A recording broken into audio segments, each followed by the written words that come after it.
And bringing in Eastern Cape, welcome.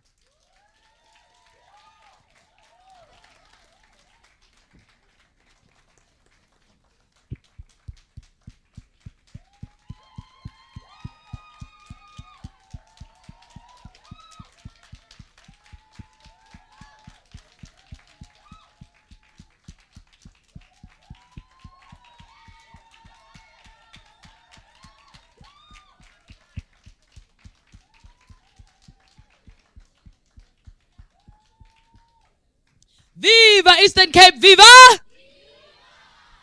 Good luck and all the best.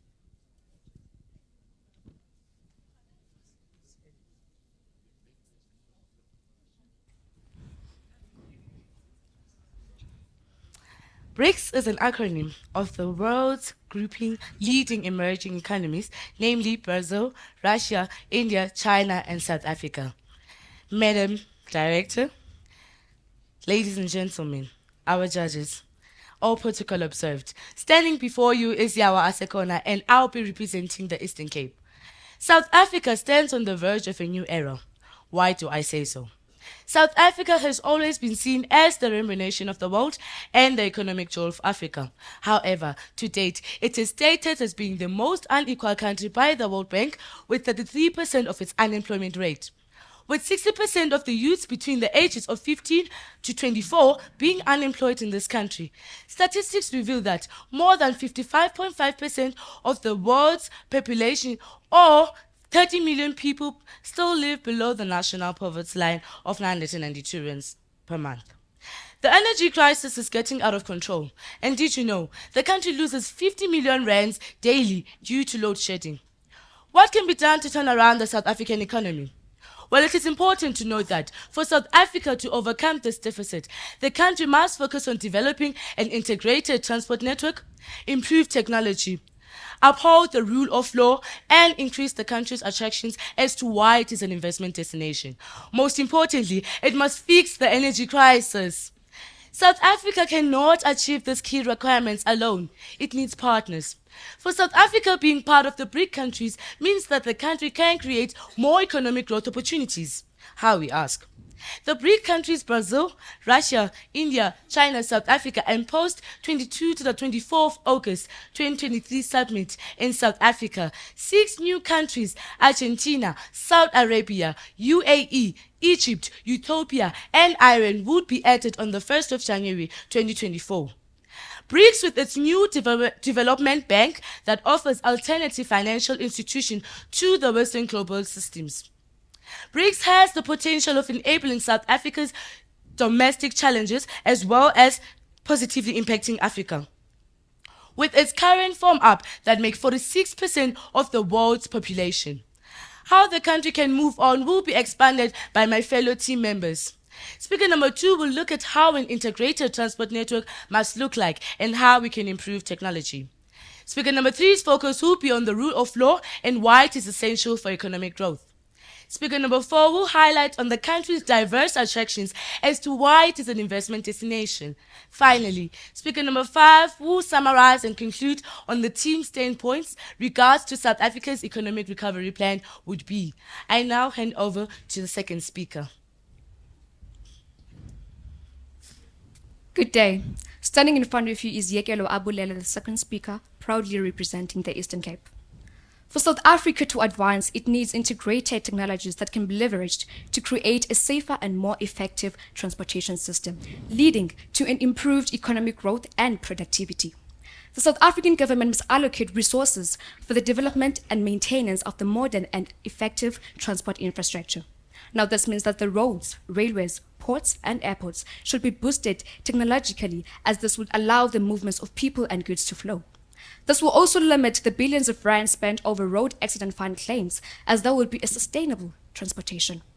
Together, these technologies have led to a reduced congestion, fewer accidents, and greater productivity. These benefits have been seen in countries around the whole world, including Singapore, Germany, and the United States. There is also an intelligent transportation system that combines these technologies like cameras, sensors, and computer software to create a more connective and responsive road and transportation system. It is predicted that in the coming years there will be an increased use of autonomous vehicles which will be able to communicate with each other and the road infrastructure. Now, this will further improve the safety and effectiveness and may even lead to a decrease in the use of personal vehicles. Here we can tap into partnership with other BRICS countries who have more effective and sophisticated systems. China, in particular, has been heavily investing in technologies like high-speed rail and smart roads, and even the newly admitted United Arab Emirates, who have successfully enhanced their road and transportation system using technology. These developments will help improve the economic growth and the quality of life of all citizens. It will also enable more business opportunities in the form of small and medium enterprises, as to feed into boosting the economic growth of South Africa. In conclusion, ladies and gentlemen, while there are risks and challenges associated with these technologies, the potential benefits are just too great to ignore. But with continued collaboration and investments, I say, we build a future that is more safer, we build a future that is more effective, and we build a future that is more sustainable. Lastly, I say, let us work together to make this a reality. I now hand over to the next speaker. Personal liberty and freedom are crucial to a prosperous society because it emphasizes the importance of equality before the law. Greetings, ladies and gentlemen. Standing before you is Ivia Baushana, and I am your third speaker from the Eastern Cape. Ladies and gentlemen, it is important to note that South Africa, like any other country, faces its own challenges when it comes to upholding the rule of law, including issues related to corruption, crime, and socio-economic disparities. Additionally, each BRICS country has its own legal tradition, histories, and unique aspects of the rule of law. South Africa's unique qualities in this regard reflect its particular historical, political, and social context, like the fact that the Republic of South Africa is a constitutional state with a supreme constitution and a Bill of Rights. Our country also has a well-established human rights framework that is based on its constitution and international human rights treaties. Ladies and gentlemen, we all know that the country has a history of fighting against apartheid and oppression, which has influenced its commitments towards human rights. South Africa's rule of law has unique characteristics when compared to the other BRICS countries. While each BRICS country has its own legal system and unique aspects of the rule of law, South Africa stands out in several ways, like having a constitutional democracy, political stability and governance, strong judicial independence, human rights protection, and lastly, truth and reconciliation commissions. Now back to BRICS. BRICS countries have joined together with the implementation of global governance to achieve Sustainable Development Goal 1, which is no poverty amongst the BRICS countries.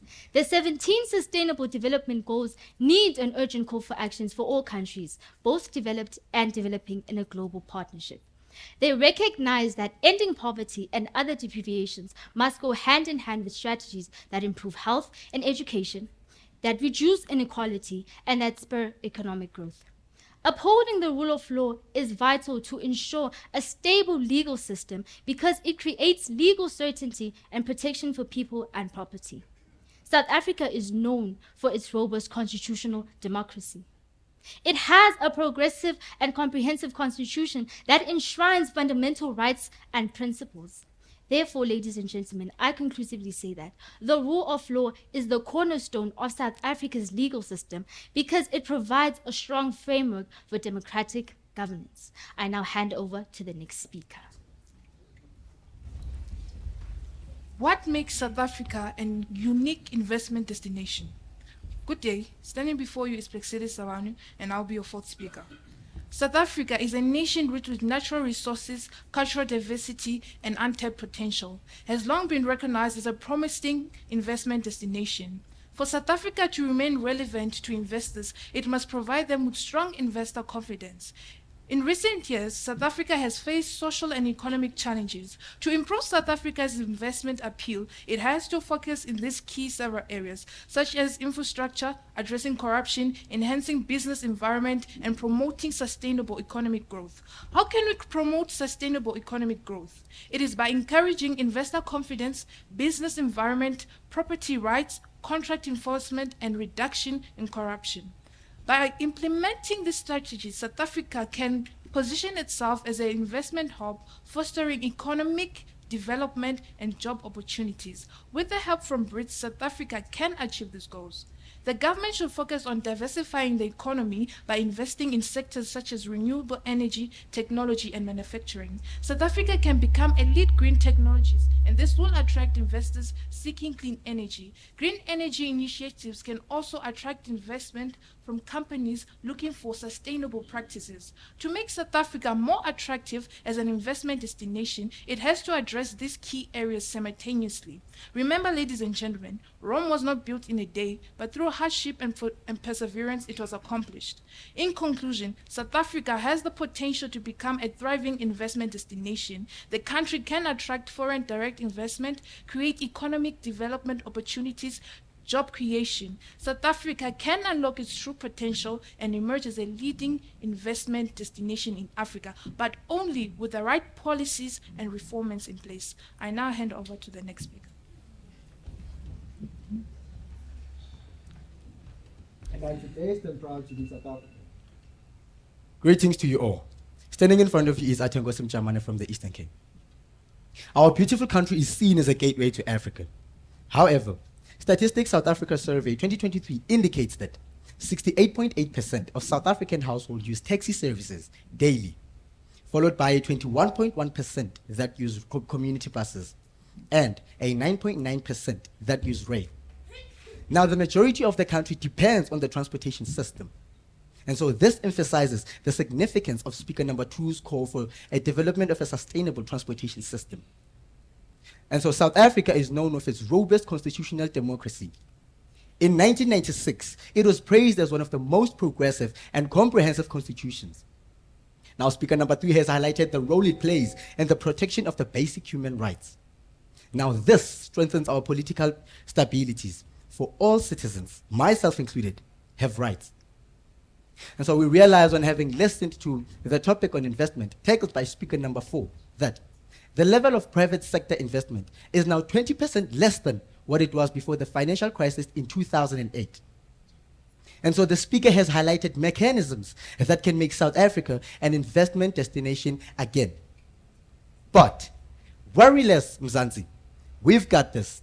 Like our president has said on the 5th of September 2023, that the BRICS play a very important role in our country, more especially in terms of green energy, higher technology, and direct foreign investment. And so, ladies and gentlemen, this circulates around the speech placed by Speaker number 4, that the government of South Africa must take an eye on this: population growth, technological advancements, and infrastructure. And so, ladies and gentlemen, as well as ensuring that all tourists that visit our country feel safe, so that they can come back and appreciate the beautiful work. And so in conclusion, ladies and gentlemen, I say, local as lekker. Let us not solely rely on foreign investment, but realize that we innovators, creative beings that can solve our own problems. I therefore challenge all to start creating today. Madam Speaker, Program Director,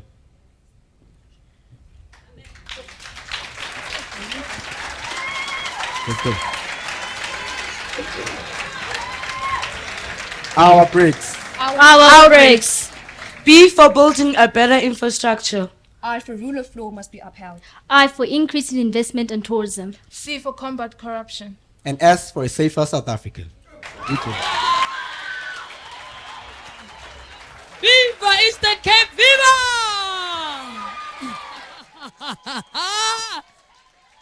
Woo! Ay. There's a song we like to sing in the trade unions called Bizani Fire Brigade. Guyasha. You remember that song? Yeah, that's how I'm feeling right now. Hi, Guyasha.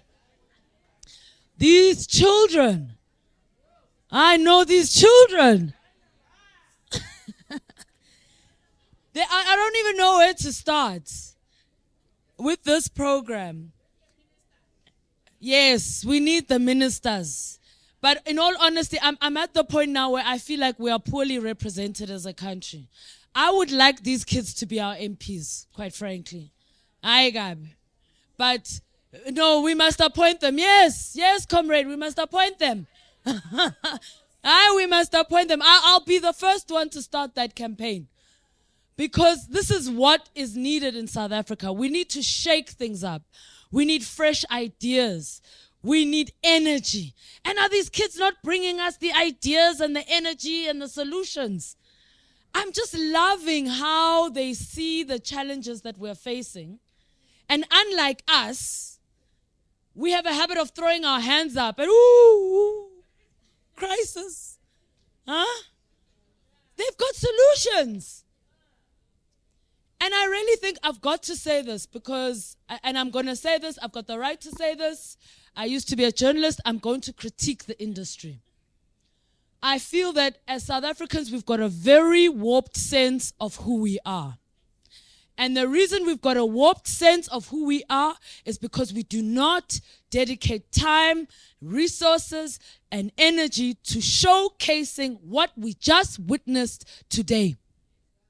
Can you imagine if the nightly news was exactly what we watched today? What kind of conversations would we be having as South Africans about ourselves? What kind of solutions would we be coming up with as South Africans for ourselves? How would we be feeling? I mean, I wake up in the morning, I turn on talk radio, I want to cry. I feel so depressed.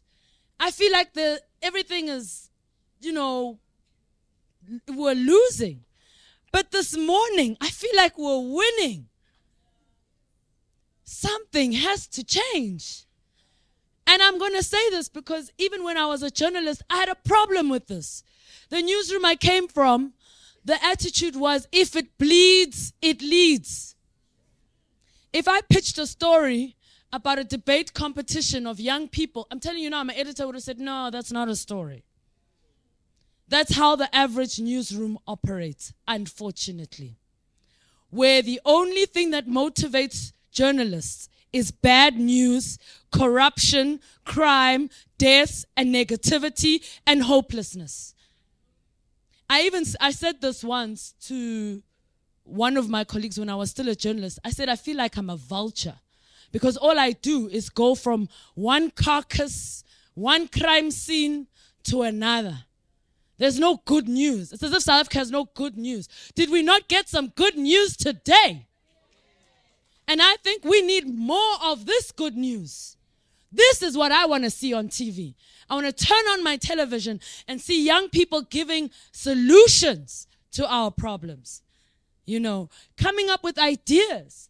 And I feel for me, speaking to some of the people here, I spoke to a principal from one of the schools in Finalist where these young kids are coming from, and she was telling me that what this program does for them is that if a child is perhaps troublesome and they get involved in debating, suddenly this child has a focus. Suddenly this child is motivated. Suddenly the school finds out what the real problem is because the child feels like he or she can open up. This tells you that there's something very powerful about what we're doing today. And we need to do more to advance this, guys. Because it's building our country. It's building our communities. It's building our young people. It's building our schools. We need to fight to represent ourselves the way we truly are. This is South Africa. Not the headlines that you see. What we saw today, that's who we are. Hey, I know. Guys, I could preach, but we've got no time.